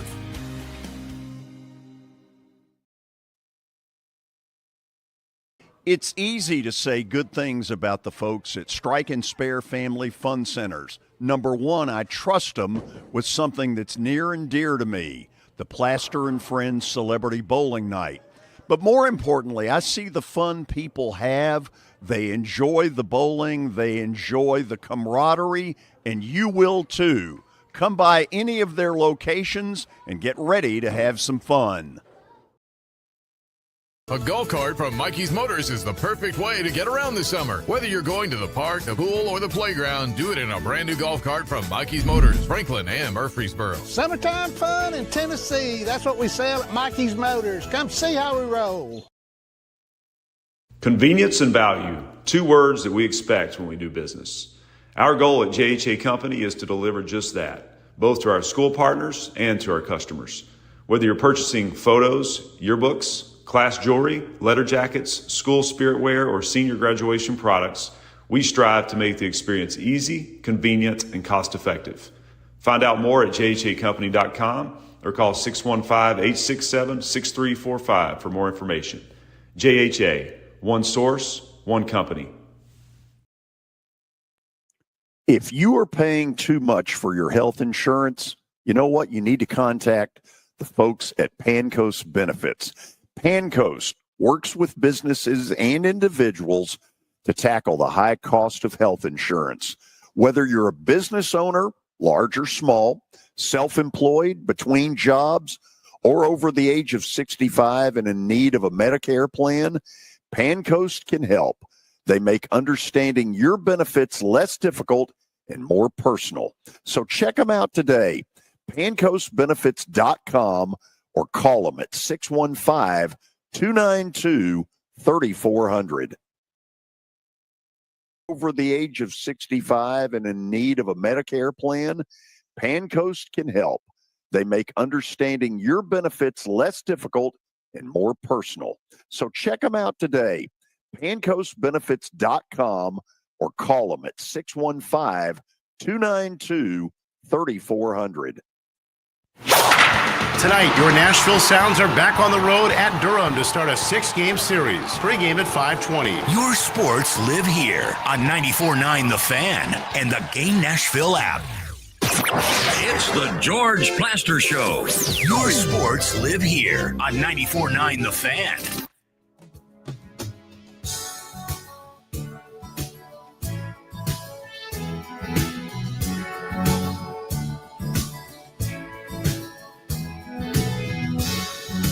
Okay, we have a little bit of halfway breaking news. Billy, what do you got? Well, Shohei Ohtani is back in the news. A Hawaii real estate investor and broker are suing Shohei Ohtani, claiming the Dodgers star and his agent got them fired from a $240 million luxury housing development on the Big Island's coveted Hapuna Coast that they brought him in to endorse. According to the lawsuit filed in Hawaii Circuit Court on Friday, Ohtani's agent increasingly demanded concessions from developer Kevin Hayes and real estate broker Tomoko Matsumoto before demanding that their business partner, Kingsbarn Realty Capital, drop them from the deal. So I'm not quite sure what all that means, but Ohtani and his agent are back in the news. Well, it doesn't look good. There are people out there that believe that MLB whitewashed what went on a year ago. Whether that's true or not, who knows? But there seems to be, he had this impeccable reputation coming in. I'm not sure it's as impeccable today as it was, let's say, 18 months ago. Yeah, especially with this coming back after everything that we saw. And we have another reference of tortious interference. The suit accuses Ohtani and Bolello of tortious interference and unjust enrichment. God knows you don't want to be caught being tortious. Kelly. Yes, sir. Let's go to Cleveland for a few minutes. You know a little. Are they building me a statue, George? I don't know. I don't know. That's a good question. Nice. That'd be sweet. Yeah. Did you see I don't Brady? think that's going to happen anytime soon. Probably not. Did you see Brady's statue? I did not. I knew that they were unveiling it the other day, but I didn't see it. 12 feet high. It's pretty big. Yeah. Is it really? Yeah, 12 feet high. And he He took a couple of shots at Jets fans in his speech. What did he say? Did he? Something to the effect of when they leave the stadium, this is how they'll feel or whatever. So, Kelly, let's go to your old stomping grounds in Cleveland. Is it fair to say that the quarterback job in Cleveland is now either Joe Flacco or Shedeur? Oh, wow. I don't know what's happened to Dylan Gabriel. Is he hurt or is he just is he playing? I hadn't seen him. It's the old you can't make the club in the tub. Oh, so he's injured. Oh, okay. Yeah. See, I didn't know. I was wondering, and I figured that kind of happened, but I told y'all last year, man, I thought Shadeur's I thought he's a good football player. I really do. Now, if you can deal with all the other stuff and I guess he was, his maturity level was a little bit questioned with some of the things with him, getting up from an interview and taking a phone call or something like that. Yeah, that's something that you shouldn't do. But I don't think that where he slipped in the draft, I don't know why that happened. I think it was because of maybe GMs or organizations did not want to deal with all the stuff that surrounds him with his dad and all that. I don't know, but I don't think I'm a little bit like Mel Kiper. He was upset about that one. We all see the Mel Kiper and he gets pissed off about things that he talks about and he thinks and I'm kind of with him because I don't know why he slid so far. He's a good football player. I think he works hard at it. Don't know how he is mind-wise, but he gets rid of the ball and he throws the ball accurate. And I think you found out things too that he doesn't turn the ball over. He didn't turn the ball over much in college, and he ran more the other night than I thought. So, George, you may be right. I think the guy's a player, and if it's me and if it's between him and Joe Flacco, if I'm Kevin Stefanski, the head coach, I'm going with the young guy. I'm not dealing with like Joe Flacco he's been there, he's done that. He's won a Super Bowl, he's got a lot of experience, but he just doesn't I think he's good to come in and come in for a few games and kind of stay the starter, but I just don't know if he's a starter anymore in the National Football League. And if it's me, I'm going with a younger guy instead of Joe Flacco. So I would say Shedeur, yes. So he played very well Friday night in Carolina. I think surprised some people how well he played. And the Browns have got 4 quarterbacks right now who have got some name recognition. Shedeur Sanders, Dylan Gabriel, Joe Flacco, Kenny Pickett. I've thought all along that you need to be very careful and watch the Kenny Pickett to the Titans stuff. I'm not saying it's going to happen, but it would make a lot of sense in that the Titans desperately need a backup of some ability, and the Browns feel like they got one quarterback too many on that roster right now for any of them to get enough playing time to make it work. Yeah, I mean, first off, why they have that many quarterbacks on their roster right now? I don't know, but there's going to be an odd man out, and is that Kenny Pickett? And if so, where does Kenny Pickett go? Because he could easily be a second stringer on a lot of teams in the NFL that need a better second string than they've got. And, Gabriel, we haven't seen him. You're right, Kelly. Did he play at all? No. And that he didn't play at all. So, I mean, we're going to see him in the stuck in the tub. I mean, I would guess we see him in the second preseason game. Or is he actually hurt? Well, if he's available, that's the reason he's not playing is he got hurt earlier in training camp. And then when Pickett got hurt, that really opened up the scenario where Cleveland had to take a good look at Shedeur. I didn't even realize Gabriel was hurt. Wow. Yeah, hamstring injury. It's kind of amazed me, though, guys, just watching ESPN and all that everybody's surprised at what Shedeur is doing. Like, why are you surprised? He did it in college. Like, he's accurate with the football. He can throw the football now. He gets rid of that football. He understands the game. And that touchdown pass, that first one that he threw in between those two guys the other night, That's a big league throw, and he's always been able to do that. And I'm just like, you didn't see him run much. You saw him run a little bit in college, I guess. He had a very porous offensive line. It was not very good.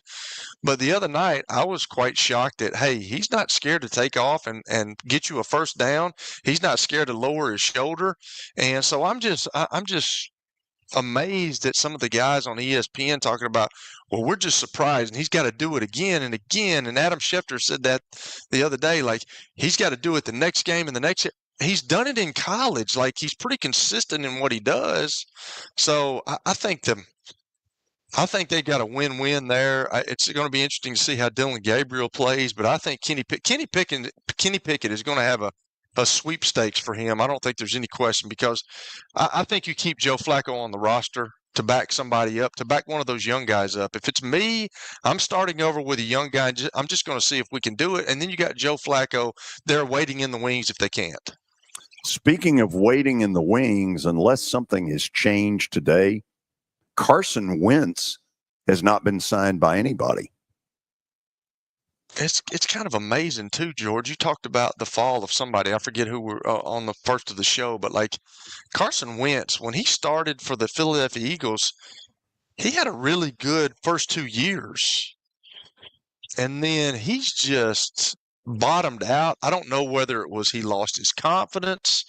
I know he's been injured quite a bit, but for him to make the ascent that he made and then descend like he did, it's kind of shocking to me, because nobody wants him anymore. And I think he was Kansas City last year. Yeah. But yeah, I did not.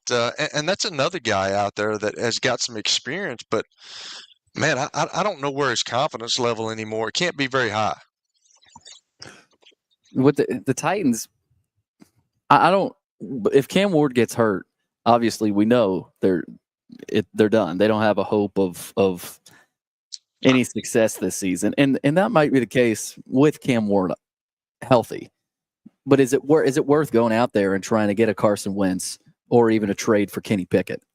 There's no way. First of all, there's no way to know unless you're around it. But the rumor has been, Kelly, that he hadn't been great in the locker room. Who's that? Who? Oh, Carson Wentz. Yeah. Oh, yeah. See, I have not heard that, George. And you may be right, guys. Here's the deal, though. The locker rooms talk. I mean, that's just part of the scheme of a locker room. Locker rooms talk, and if things are going bad and you got a bunch of veterans on that team and the coach is phony, players always know. I've told y'all that over the years. Players always know if a coach is for real, if he's authentic, or if a coach is phony. And that would be something why you would not pick a guy like that up. I could see that. But I'm going to ask y'all, do you think that they found something with Trevor Siemian? Like he's kind of an insurance policy? Not really. Do you not? No, I think really they may think that, though. Well, is he an upgrade over Tim Boyle? Sure. What does that say? I know, but is he better than Brandon Allen? Well, that may be. And now Allen's hurt. So Simeon's got a real chance here to stay put. Now, when you say Allen's hurt, Terry reported that today. Yeah, he hurt something. I forgot what he said. Was it a thumb or something? He limped off the field. I thought it was lower body. Oh, no. He got stitches put in his leg. He got stitches put in his leg. Yeah, so he should be good. He'll be fine. Okay, we'll go to the break, and then we'll open up some phone lines and see where you all want to take it at 615-553-0933. Again, 615-553-0933. We're looking for red-blooded Americans who have sports on their mind. Holler now. This is 94.9 The Fan. When I got my first car, my dad told me, keep the gas tank full and my number on speed dial. Now parents are telling their kids, save 615-242-9000 just in case. I'm Blair Durham. If you or someone you love is in a wreck, call us. We're here to get you the money you deserve.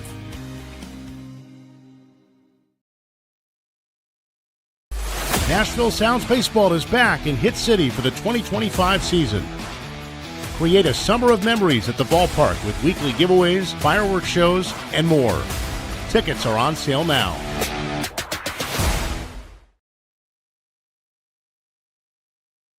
Hello, I got places to be.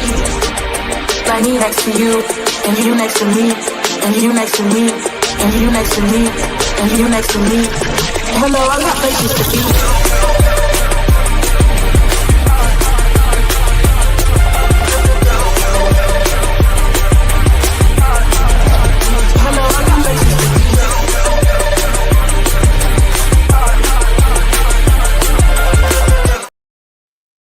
Here's Officer Darren Hoskins for the Metro Nashville Police Department. The Metro Nashville Police Department is on the forefront of policing in this century, and I'm glad I'm a part of it. I'm glad I get to find other good officers, other future good officers. And if you're watching today, or you yourself or someone you happen to know is interested, join MNPD.com. Feel free to reach out to us because we need good officers, and it's a great city to work for. And the Game Nashville Sports Network. It's the George Plaster Show. Your sports live here on 94.9 The Fan.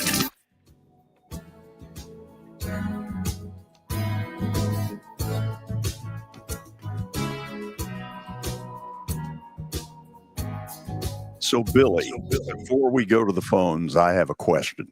Okay. Do you feel confident that Notre Dame goes to Miami and wins? I'm not feeling great about it. I think they can, but Miami, I think, is a potential playoff team. I think they will be in the playoff with Carson Beck, who will be motivated, and they've got a ton of talent. They have poured into their NIL. I don't know. I don't feel as good as I did last, just because you don't know. I mean, you heard John Brice say they don't even know who their quarterback's going to be right now. So that doesn't make you feel warm and fuzzy about it. I think they can, but with that crowd and with Carson Beck and all of his experience and healthy, sometimes quarterbacks right out of that injury, they can feel really good and sling it. So I don't feel great about it. I'll say that. I think they can, though. That's one of the week one is so. I mean, who knows what happens in these games, especially Florida State, Alabama. I mean, a lot of people are coming out and saying Alabama's going to whip them. Who knows? I mean, Castellanos and Gus Malzahn running that offense. I mean, this could be an improved Florida State team. Clemson, LSU, Ohio State, Texas. Who knows? Early line. Kelly, tell me what it is.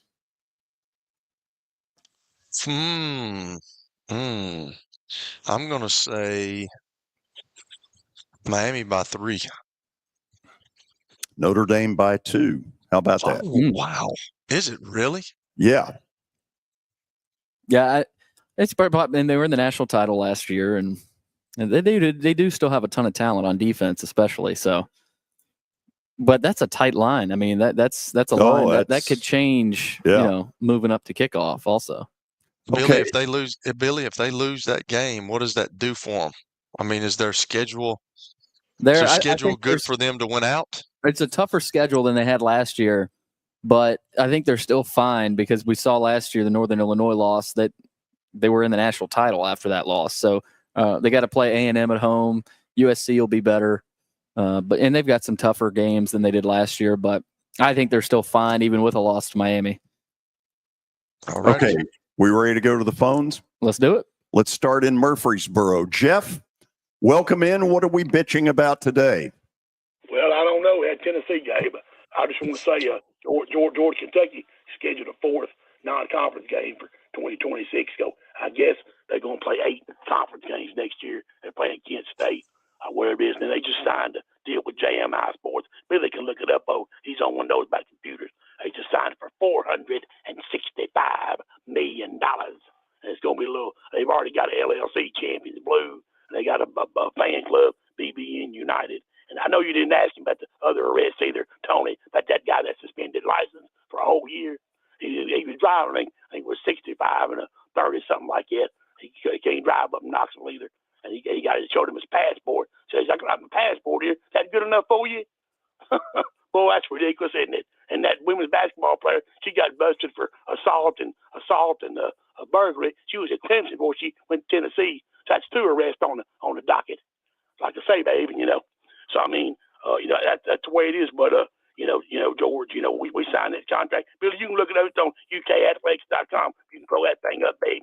They signed today. We got the longest tenured SEC coach in Mark Stoops. And I know you don't like him. I don't really care. We got the longest AD in the NCAA, too, in Mitch Martin when that fool in Oklahoma retired. He set the steps down, Casper Boone, or whatever his name is. And Mitch Barnhart's the best one in the SEC. He tells him to sit down and shut up. He should. He's the best in the country. And in the NCAA, he's the best. And if you ever want some of me, I'm right here. Anytime, any place, anywhere. See you, pal. Have a good one, babe. Jeff, you need some psychiatric help, and you need it quickly. See if you can get your parents to sign you up for one of those deals because you need serious help. You really do. Tony, on line 2, welcome. Are you there? Not getting Tony. Okay. Oh, no, that was Tony Basilio. We got Ethan in Nashville. Okay, let's go Ethan in Nashville then. Ethan, welcome. Hey, guys. I want to ask you how you think North Carolina is going to do in their week 1 matchup against TCU, and how you think realistically that season will go with Belichick starting up down there. Who knows whether he has just a huge impact or not. Kelly, that's always felt like a program that's somewhere between 7 and 9 wins. Not horrible, but not in the upper elite. So I'll kind of toss it at you. Do you think he gets there? Do you think he gets to elite status? I don't know, George. That's still considered a basketball school, although football and Mac Brown, Watson's brother, brought it to some heights, and they won a lot of games. I know because I've got a really good friend that's a North Carolina grad, and he's an older guy. He's a lawyer from my hometown, and he loves the Tar Heels, man. He loves them, and they've got a lot of money there. So I don't know if you're a young kid that is getting recruited by Bill Belichick, and it's a big Power 4 school. You're in a big conference. I think it's intriguing to go there. So yeah, I think he's a really good coach, guys. But we all know too that he had one of the greatest quarterbacks, if not the greatest quarterback ever to play the game. Won 6 Super Bowls for him and won 7. So you got to have guys in the right places.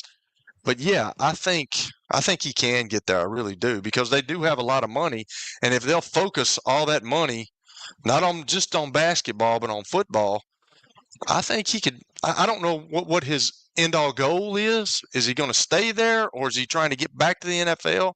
But yeah, I think he can win a lot of games there. I really do.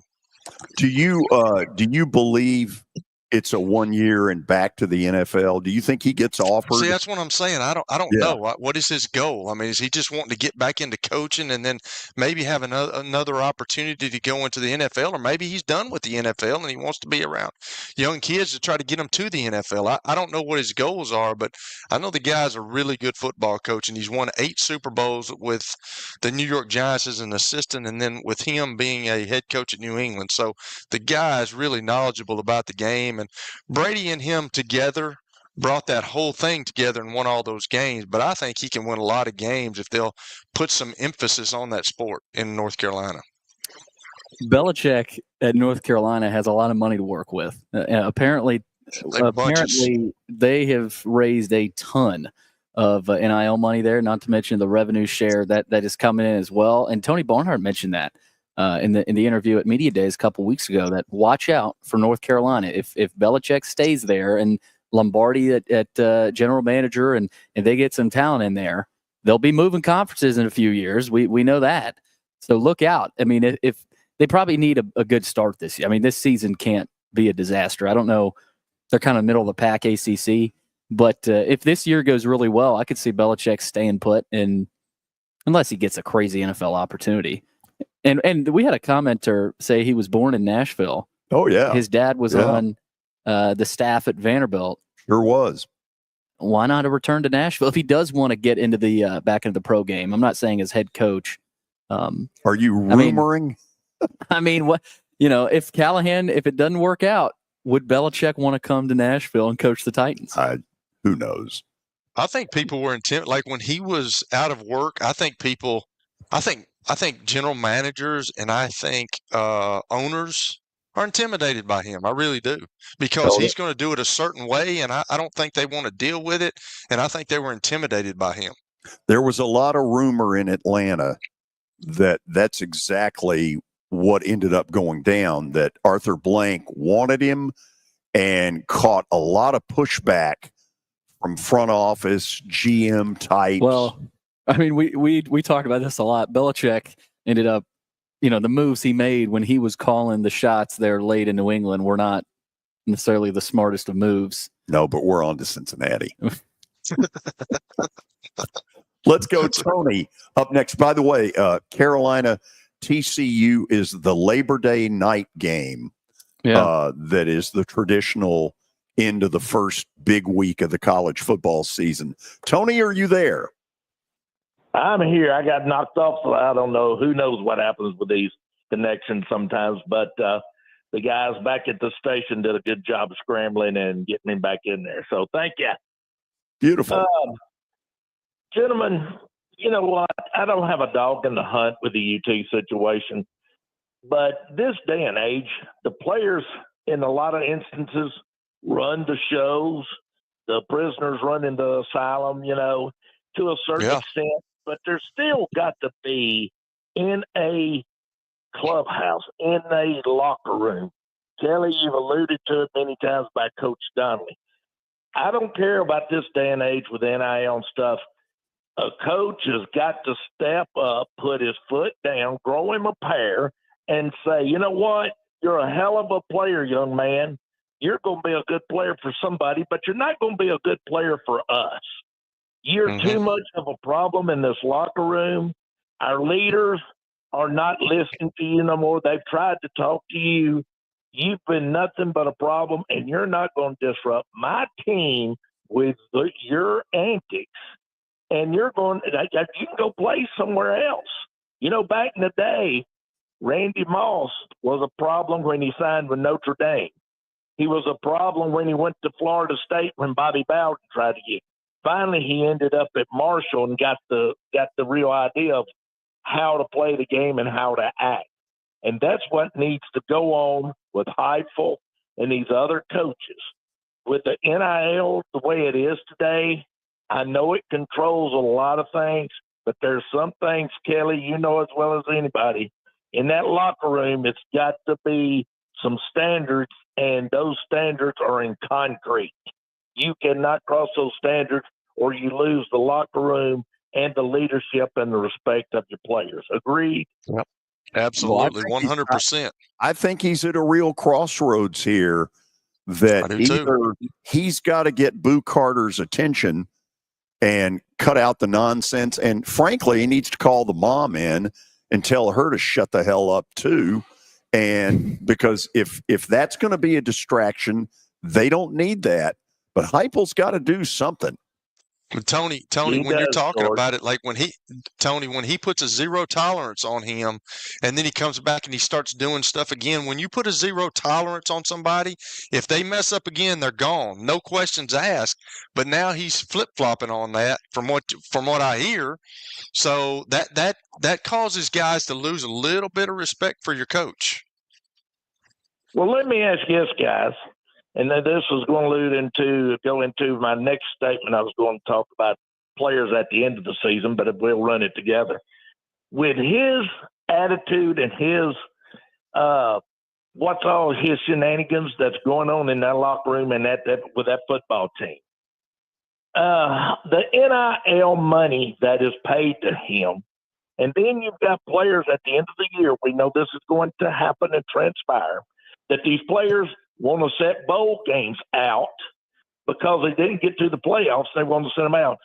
Is there any type of, not to say reprimand, but repercussions where you're paying these players to finish a season. There needs to be something writing to where if you carry on like he has at UT, or if you're a player that's going to play through the season but they're not playing the bowl game, there should be some type of repercussion that you don't get all your NIL money, or something should be reduced in some form of fashion. I'm going to let y'all guys talk about it. Thank you for taking my call as always. And it's really a good show today, George. Really good show. Thank you, guys. Thank you.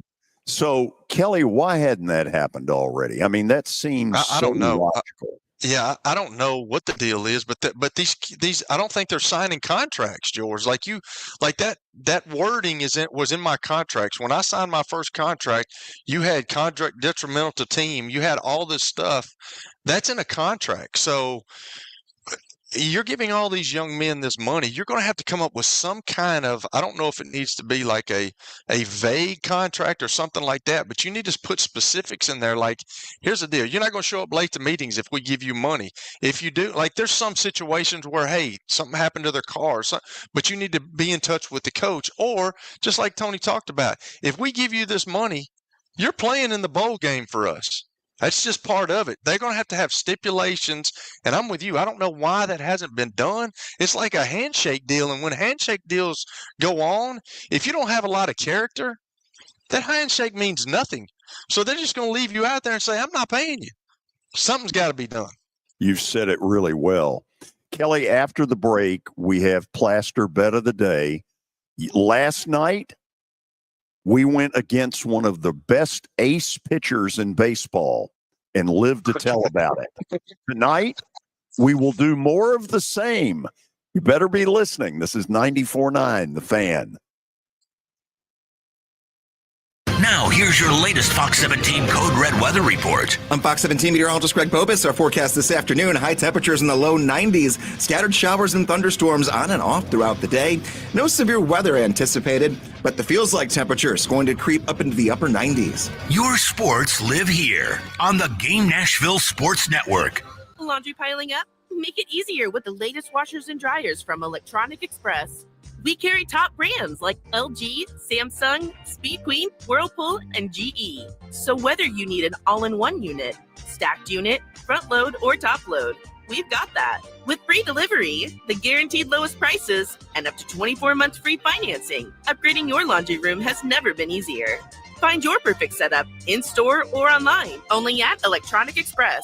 We've got that. The International Brotherhood of Electrical Workers, Local 429, has a path to a dignified career. Are you a skilled electrician or lineman? Tired of dead-end, low-paying jobs? Local 429 is accepting applications for highly skilled electricians and linemen and is providing the best training in Middle Tennessee. They are the International Brotherhood of Electrical Workers, Local 429. Call them at 615-889-4429 or go online to IBEW429.org.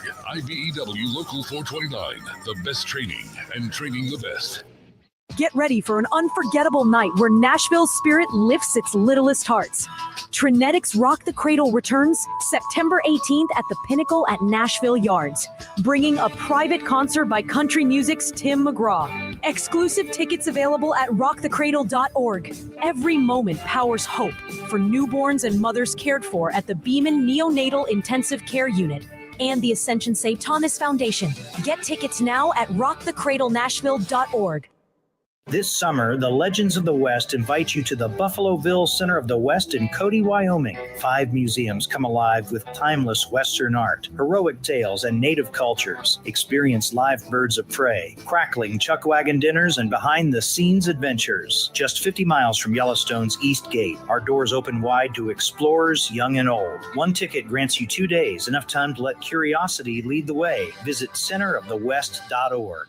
Start your engines. Nashville's biggest racing weekend is back. It's the Porchetta Bourbon Music City Grand Prix, August 30th and 31st at Nashville Super Speedway. The speed, the sound, the stars of open wheel racing are all going full throttle, and you can catch every second of the action right here on 102.5 The Game. Brought to you by Hiller Plumbing, Heating, Cooling, and Electrical. Racing takes over Music City. Don't miss a lap. Your sports live here on 102.5 The Game and the Game Nashville Sports Network. It's the George Plaster Show. Your sports live here on 94.9 The Fan.